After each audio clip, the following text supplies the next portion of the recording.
নমস্কাৰ। প্ৰথমতে মই আপোনালোকক ধন্যবাদ জ্ঞাপন কৰিছোঁ।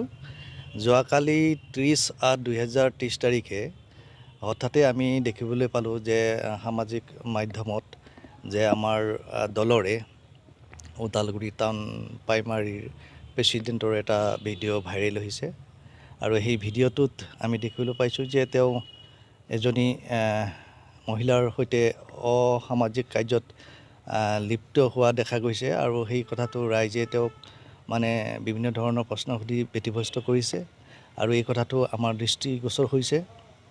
আৰু যিহেতু আমি UPPL দলৰ নীতি আদৰ্শত মানি চলা আমাৰ দল, আমাৰ এখন সংবিধান আছে। যিকোনো লিডাৰেই হওক বা সাধাৰণ সদস্যই হওক এনেকুৱা কাৰ্যত লিপ্ত থাকিলে আমাৰ দলে কেতিয়াও তেওঁলোকক মাফ নকৰে আৰু এইটো দলৰ কাৰণেও খুব এটা ভাল লক্ষণ নহয়।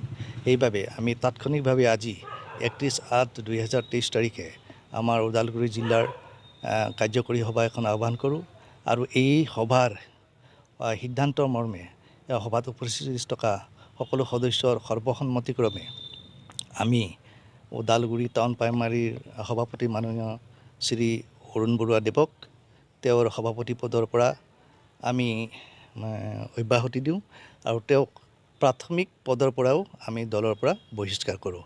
আৰু লগতে তেওঁ ওদালগুৰি পৌৰসভাৰ ৱাৰ্ড নং 2ৰ এজন ৱাৰ্ড কমিশ্যনাৰ আছিল আৰু সেই পদৰ পৰাও আমি তেওঁক বৰ্খাস্ত কৰোঁ। আৰু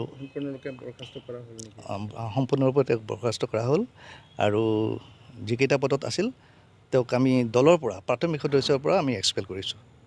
এইখিনিয়ে আৰু অনাগত ভৱিষ্যতত যিবিলাক যদি দলৰ কোনোবা ব্যক্তিয়ে এনেকুৱা কাৰ্য কৰে তেতিয়াহ'লে আমি দলৰ পৰা তেওঁক বহিষ্কাৰ কৰিবলৈ কুণ্ঠাবোধ নকৰিম। ধন্যবাদ।